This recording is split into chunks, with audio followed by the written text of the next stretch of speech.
Welcome everyone, and thank you again for joining us for our monthly webinar. You'll notice some new faces today, and we're very excited to have Andrew and Jeff joining us to have a chat compared to normally Phil and I. Given Phil's having a month off, or a month off from the webinar anyway, so he was a little bit disappointed not to get the spotlight and hassle me, but I get the pleasure of hassling these two guys today. So just before I get into that, just a couple of updates that I wanted to let everybody know about. Phil and I have obviously, we've spoken in the past quite a lot about the election coming, and that would be a deciding point of things and change with the ATO. And we believe that has already started. It didn't actually wait for the election, I must admit, but we're certainly seeing some significantly increased activity. The ATO's been saying that they're issuing between 30 and 40 DPNs a day across the country, which may not sound like a lot, but it can very quickly add up to a significant impact on business. The other interesting thing that we've seen coming out of this increased activity is that we've had two cases in the last week where clients have rung us where the ATO has said that if you don't do something by this date, we will be issuing a director penalty notice. So they're making it very clear that their intention is to collect or make directors personally liable. So we certainly need to be very aware that the pressure is coming and that the activity is increasing. The other comment I wanted to make was around the building industry. Everyone who's read anything in the paper or turned on the TV lately would know that the building industry is having some increased pressure, and our belief is that even at the lower levels, that pressure is getting quite significant. Now there is talk about slight changes to the insolvency rules, or more to the licensing rules for builders. As in each state, basically, if you enter into an insolvency event, you lose your license. There's early communication going on at the moment that may allow for some moratorium around that license issue, and we will certainly keep you up to date as that comes to pass, but certainly nothing significant yet. We're particularly interested in it for the SBR, which is the small business restructure, because we believe that that's where a lot of the smaller builders will fit.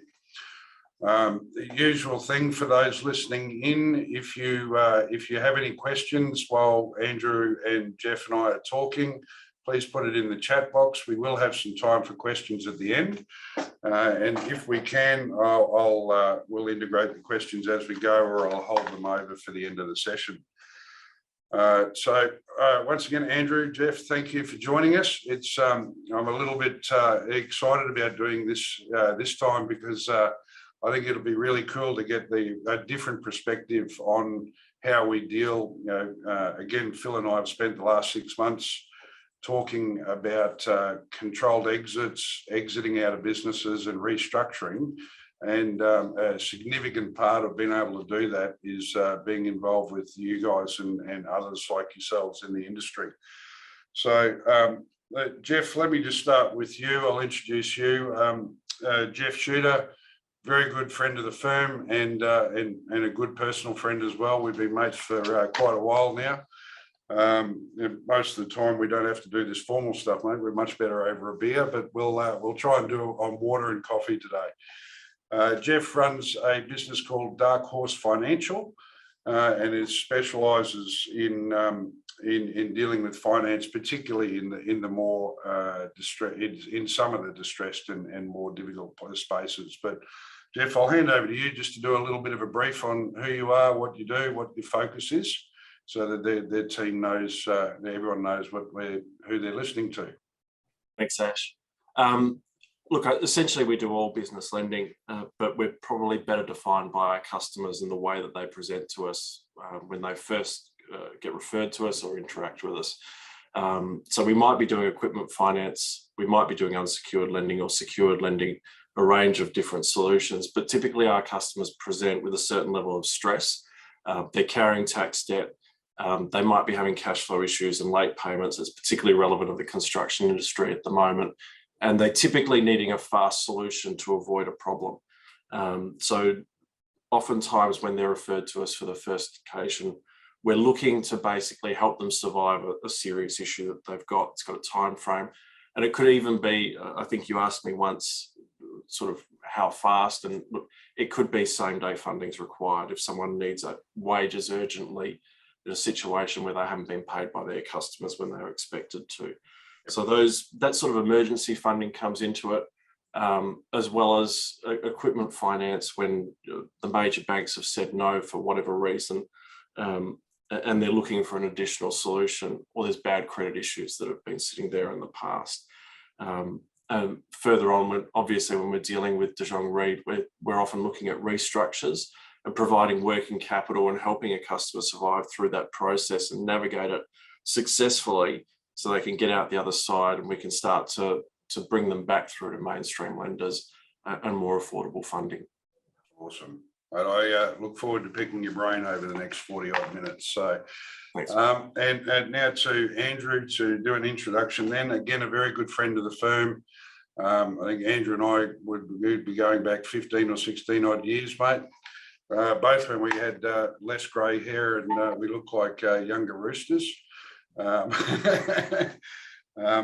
Andrew runs a business under Benchmark Business Sales, and Benchmark is a national firm, just like Jeff's firm is, a national firm that covers things off. So, and again, a very good relationship we have in helping move businesses on quickly, as well as businesses that want to move on but come to us with some other issues. So, but again, Andrew, I'll hand over to you to give a little brief on yourself rather than my 2-second version. Thanks very much for that, Ashley. And I've got to make the opening line or the comment that even though your hair is greyed, there's others in your organisation that don't have hair now. So, as Ashley said, I'm with Benchmark Business Sales. Benchmark's a national business brokers. We believe we're the largest in Australia. My role with Benchmark is a senior advisor. I've been business broking for just over 10 years, and predominantly I work in the space of the corporate side of Benchmark, doing larger acquisitions and sales, etc. But I also do a lot of referrals from accounting companies, which leads me into the smaller space. As Ashley said, I've worked very much with Jonge Reed for many years in working with companies that have been distressed or needed assistance, and especially a fast sale. And there's quite a few where we've had to restructure and move them on quickly. And that's something that in my role with Benchmark that I'm the liaison person with Jonge Reed. And I suppose it's worthwhile in mentioning in my spare time, I also hold a role with the Australian Institute of Business Brokers as an executive director. The AIBB is worthy to know that we're responsible as an association for education, training, best practice, and obviously complaints about any of our brokers. And I think it's worthy to say that for anyone out there that's looking at a business broker, your first question is to make sure that they are AIBB qualified. Thanks for that, Ash. Very good. All right. But I'm going to stick with you for a minute, Andrew, and just one of the things that we've heard a lot about and we've talked about on some of our webinars in the past is that business sales have actually, through the pandemic, have been surprisingly strong. Although they've been strong, there's been a lot of talk about changes in the multiples and what the value of a business is. Could I get you just to talk a little bit about what it's been like for the last 2 years from a business sales strength point of view and what you sort of see over the next coming period of time? Actually, great question. And what we've been seeing is most of the businesses we've been selling are in the larger space because they're acquisitions. The buyer job market, which is we qualify as most probably 500 and under, is very, very slow. The marketplace, hospitality, anything to do with, in that area is very hard to move at the moment and very slow. The multiples, in the time I've been a business broker, I'm watching the multiples change dramatically unless it's a strategic buy. And when I say that, I've got one business at the moment, sold it, was marketed at 1.5, which was slightly over what it was worth, and we sold it at 2.4. But that was a strategic. And that's obviously a story for a reason, because it doesn't happen terribly often. But we're seeing multiples of, for an IPO, most probably around 5 to 5.5. And average businesses are getting between 1.5 to 2. Fair enough. Okay. All right, man. And the other interesting thing, and we have this a lot, we have a lot of clients come to us saying that they want to exit out, they want to sell their business, and we talk about a lot of entrepreneurs are overly optimistic, and often, the business is their superannuation fund. They haven't been putting money into super because they've been building this business and making it work for themselves, and now they want to cash out on it. One of the things that we find, obviously, is that their expectation and what they expect, and then what is the reality, can be two very different things. Could I get you to talk a little bit about that early expectation compared to reality, and the time to sell, and bits and pieces around that sort of stuff? Yeah, interesting enough, what we're finding, and we've always been waiting for it, but finally we're seeing the baby boomers come into the marketplace. Unfortunately, the baby boomers, without the superannuation, think that their business will become their super, so they've got very unrealistic views of what their businesses are worth, and that basically transgress into other issues because the businesses don't sell.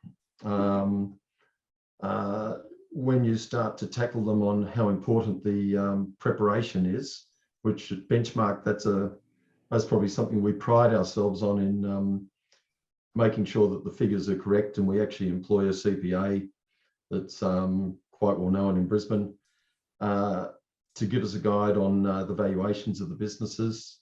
And actually, you most probably have answered your own question, the point that no one really likes to see, the first cut of what the figures look like and what their businesses are really valued at. So I'll give you a break for a minute, Andrew, and I'll move to Jeff. And that's actually an interesting segue. David's put a question in before I get into the questions I had set for you, Jeff, that David's asked about the effectiveness between DPNs versus arrears disclosure. And we spoke last month in the webinar, Phil and I spoke about the arrears disclosure and reporting it to the credit bureau and the impact that that's going to have on businesses. I'll come back to the DPN component a bit later, but from your point of view, Jeff, we'll start with that, and then we'll come back with something. Do you see that as a real issue in your space, trying to lend to businesses that are trying to deal with various issues? Yeah, it could be, because it depends on the policy that flows out of that. So if we think of Creditor Watch and Equifax having that disclosure on their reports, lenders are definitely tapping into those to decide whether or not they're going to lend to a client. I think that those lenders that aim more towards a prime sort of market, clients who have a credit score of more than 600, no defaults, no direct debit dishonours, they're likely to actually pull that in as a credit criteria or exclusion, I should say, in their processes. There will still be solutions outside of that, but obviously the more disclosure and reporting around less than ideal outcomes, I mean, you're going to pay for the lending solution that matches with that. So. Yeah, okay. All right, and again, if I a little bit like in Andrew's case, the finance industry has actually been pretty strong over this whole pandemic, and you know, a lot of the talk with all of the extra government loans and all the different things, there's been significant amount of growth in the lending market, and people have been able to get hold of cash pretty quickly. Yeah. How are you seeing what's happened, and what are you seeing sort of in the next period of time? Yeah, there's been a real progression when COVID hit, and I think there was, rightly so, some wariness in lenders initially. That wariness has really been, I suppose, translated to difficulty for lending in certain industries like hair and beauty, gymnasiums, in Melbourne, in the retail market in particular, or retail property. More lately, we've had the construction industry being impacted. In October of last year, we had some of our lenders talking to us about a concern in rising levels of defaults and direct debit dishonours and repayments to construction-related businesses, and that very quickly started to flow into policy change and a reduction in the limits that were available to construction or construction-related businesses, right through to when we came back after Christmas this year. We saw a number of lenders actually wanting to remove certain products like trade finance and lines of credit to that segment. There's still lenders that are open to construction businesses, but their due diligence on the strength of that business and the likely risk of that business not defaulting is becoming more and more detailed all the time.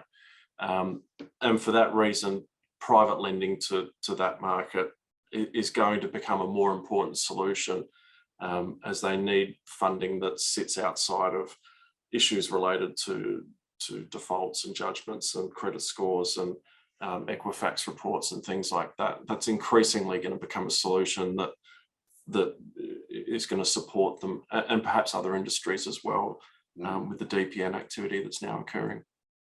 Yeah, well, I mean DPN and you know, we're also, what's been in the press about the transport industry and the issues of the cash flow issues with the diesel fuel rebate being reduced so significantly with the excise reduction. So you know, we're already hearing a lot of cash flow issues coming out of transport issues. Not only are they paying 50 cents a litre more than they were before, but they're now not getting the credits under the diesel fuel rebate. So that's going to create a number of issues as well. Yeah, and that's affecting businesses that were otherwise strong and have never needed cash flow support or distress lending support in the past. Yeah. So it's a real rise. Yeah, and I think it's important. I often talk about, you know, with most people online at some point, that even though a business might be in distress now, that doesn't mean that there aren't solutions for them. Is it, whether it's quick sales if they want to get out, if it's fair lending, and having distress lending, it solves a problem for now. It doesn't mean that the business is distressed for life. Yeah. So it's important to think sometimes these things can be used. But I guess one of the reasons why we both, or the three of us, know each other so well is that we do work well with distressed businesses and coming up with solutions for those. And if I jump back to you, Andrew, one of the things that we often come across, whether it's coming from your desk to ours or ours to yours, is that people have often try and set their expectation on the sale of a business based on what debt recovery there is to do. Now, we've spoken with some case studies in the past, and for those who attended our breakfast, we had one there where you know, someone will come and say, I want to sell my business for 400, but it may only be worth 200. So when you have those type, and you know, a lot of our advisors online will have clients going, oh, well, I'll get out of my debt by selling. What have you got any comments around whether that's, you know, where the problems come for that, and the fact that you can actually do this restructure or the shutdown with us and you can then get a sale price? What are your thoughts around some of those things that we've done there? It's funny, actually. Right at the moment, we have it's a scaffolding business for the sake of description. We had offers around 5. We valued it at 5. That's 5 mil. The owner needed 6.3 to get out of trouble. Things have changed. He's now under 4. in the offers that we're getting. Yeah. So the reality is he's with strategic management with the banks at the moment. So he's a typical situation that we get to see in these situations. And the common theme within most business brokers is the first offer is the best offer. I know we've all heard that before, but I can't tell you how often it turns out to be true. So the marketplace does set the value. Yeah. And sometimes, you can be in the right place at the right time. Benchmark offers a quarterly review called the State of the Market that's available on our website. And we're monitoring what businesses, are sitting in that higher multiple area, versus what's below the line, and the changes every quarter. Yeah. And that's based on the amount of businesses we sell and so on. And just to back up one of the comments with Jeff on the finance side, we had our annual review day last week where we go and study the figures of the past year and everything like that. And I think it's worthy to note that out of, we sold over 250 businesses last year, which was a great result, but that's not the important part. The important part is currently we've got 93 businesses unconditional waiting to be settled. And they are just dragging out. Struggling to get finance and Well, these are unconditional businesses, but it's the financiers and the situations. It's just, let's say they are unconditional sales, 93. Yeah. It's certainly difficult, and if you're trying to use that as a quick exit strategy, you've got to be. So if you look at, say, the scaffolding business, the gap between, and I don't know all of the details of that one, but the gap between the 6.3 and the 4 can often be some of the debts and legacy debt that the business has got, where people have got tired and bored. And by involving like a Jonge to do the restructure part or a shutdown part, you can get the sale away for 4. You can use that money effectively to help the business or help the director move on with his life, and then we can deal with some of the other legacy issues through a liquidation. So we're finding that that's becoming more of a popular mean of a way of getting out now. Sometimes it's, they sell and pay out everyone and everyone's happy and you go home with some money in the bank. But with the market, the way it's going, that's becoming tougher, but it doesn't mean that they can't be sold at the market price. Now, Jeff, flicking over to you and again, talking about how we work together. Sometimes I know that clients come to you and they want to pay out their tax debt. And the money that you can get for them isn't enough to pay out the tax debt, which is a very honourable thing to do, to want to pay it out, even if it's unsecured and there are other options. But when they can't, can you just talk through, the financing of it? Where, again, in our previous case studies, we've talked about putting working capital facilities into the new entity, or you can get funding solutions that we can put into the new entity to give the business a new lease of life. While we deal with the old one. So you're basically separating out a customer or a client that doesn't need to restructure their business versus one that does. And the lending options to a business that needs to restructure are limited for a number of different reasons, not least because you've got a new entity that has no trading history that you're borrowing to. Essentially, the lenders that are open to such a scenario are often sitting in the private lending market. And what we want to do is basically a two-tiered solution where we use the private lending to get the working capital in the new equity that would typically be secured by property.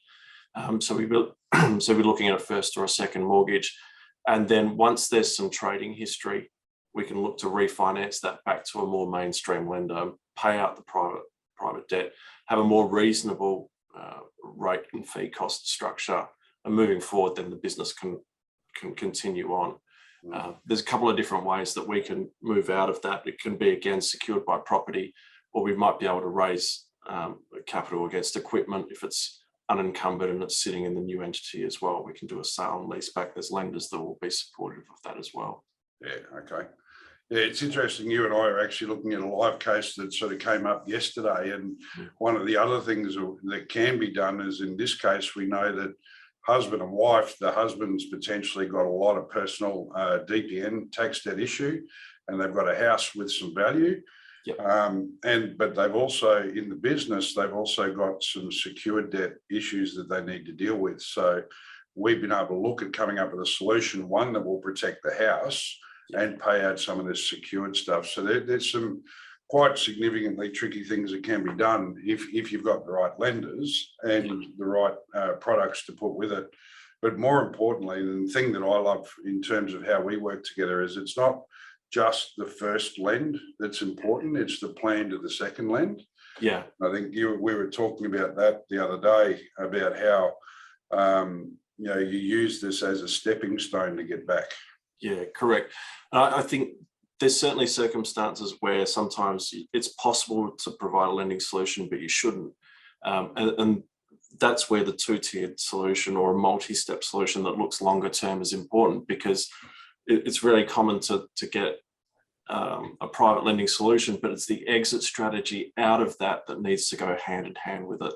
That needs to be in place and it needs to be solid before you actually execute the first loan.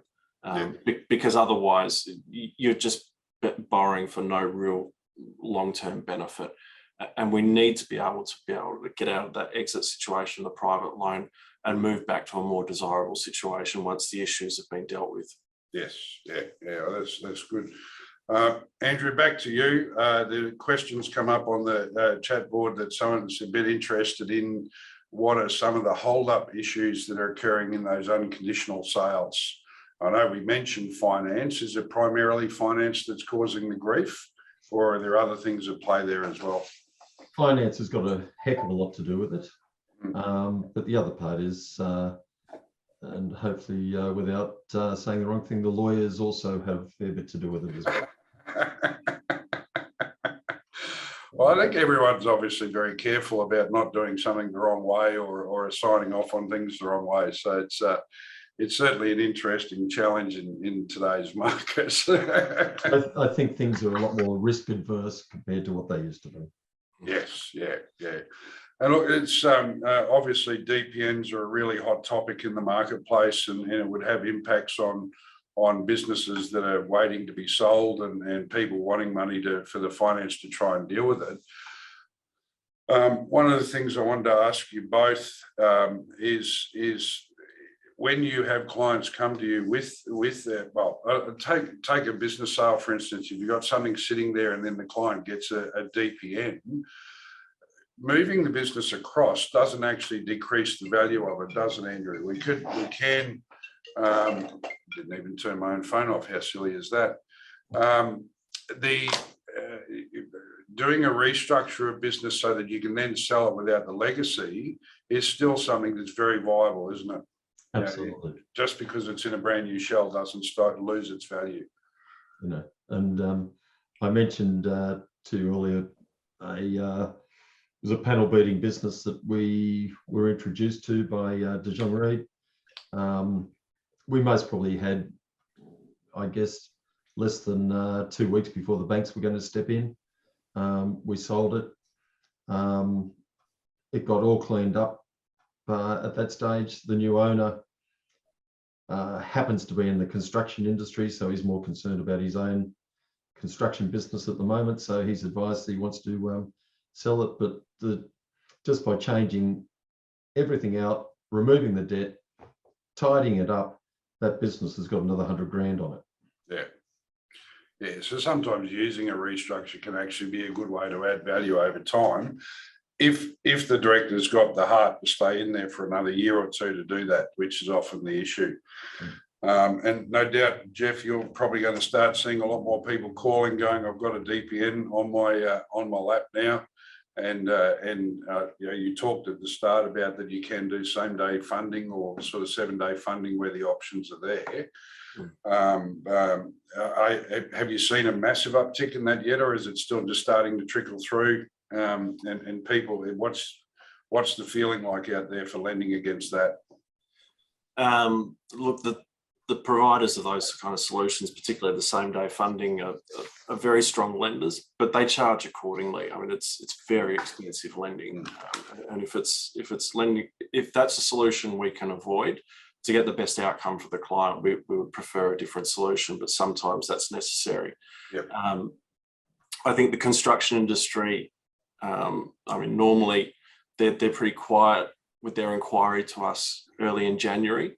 They were calling us right up to Christmas Eve and very early in January.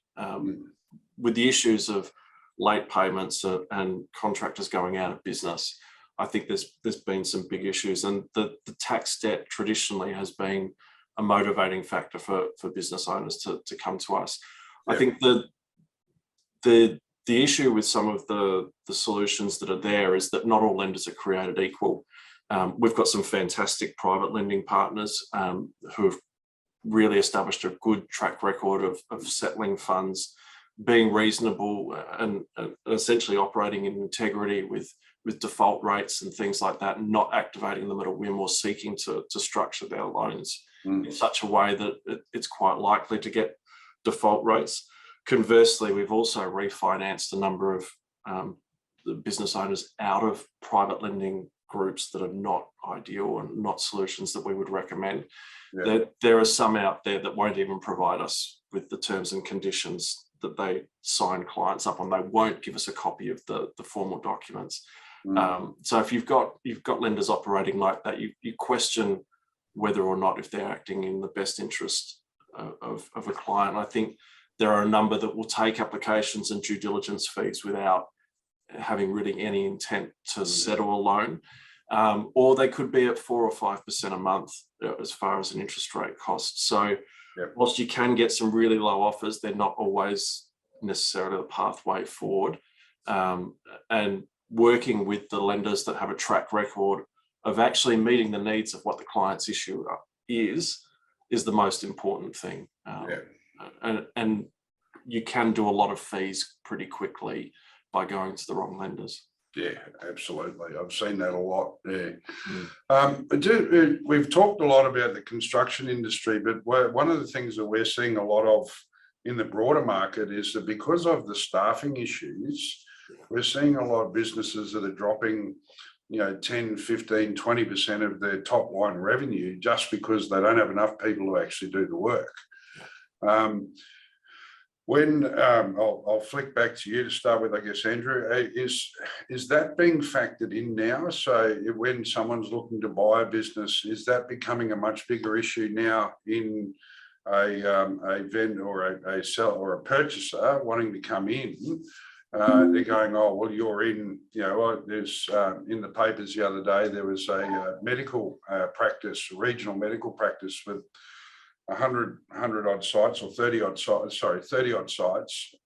100 odd doctors, and it's gone into administration because they didn't have enough doctors to meet the volume of the structure of the business. So you've got a lot of these businesses that are going backwards, not because they can't be profitable, is that they just can't get enough staff. So when someone's trying to sell, is that becoming a question that's out there now? It's interesting, in a reverse way. We're seeing a lot of sales come through or buyers come through wanting to buy businesses simply to get hold of the staff. Wow.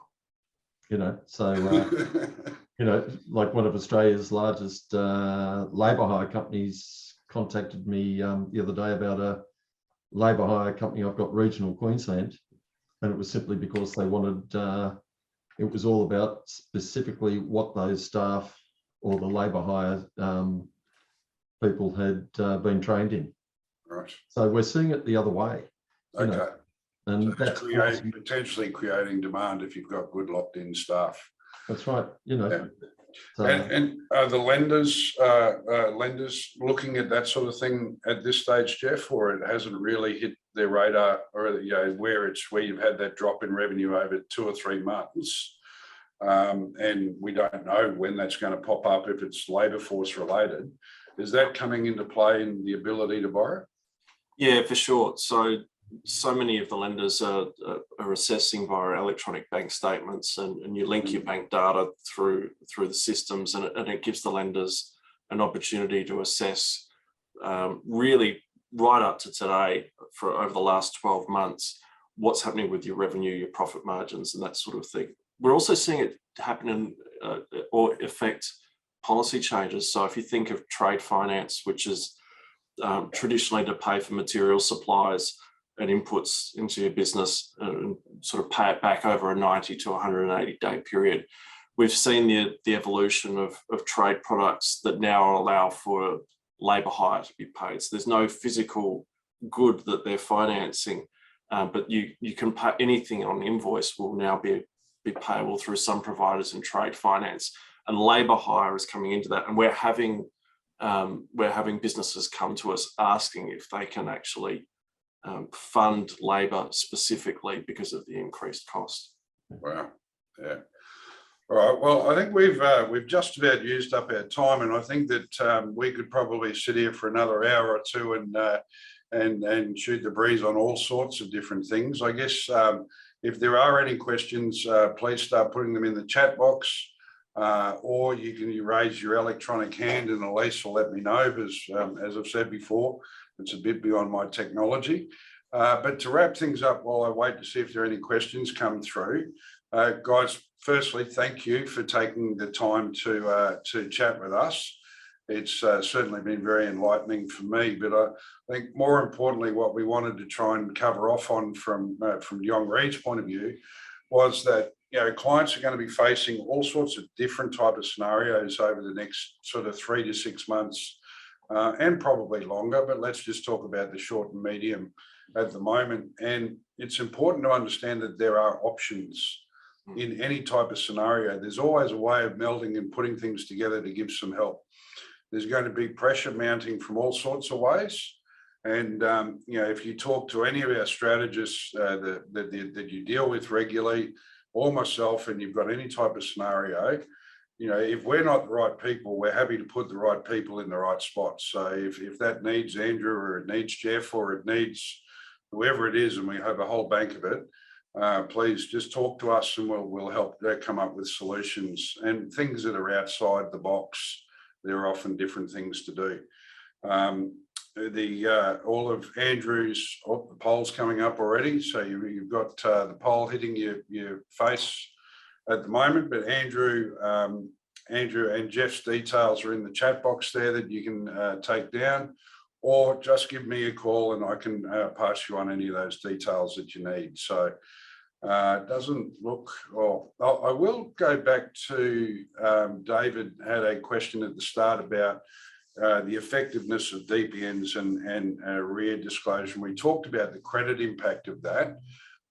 One thing that I think is really interesting about the approach that the ATO has taken is that they are very focused on getting the director to make the decision.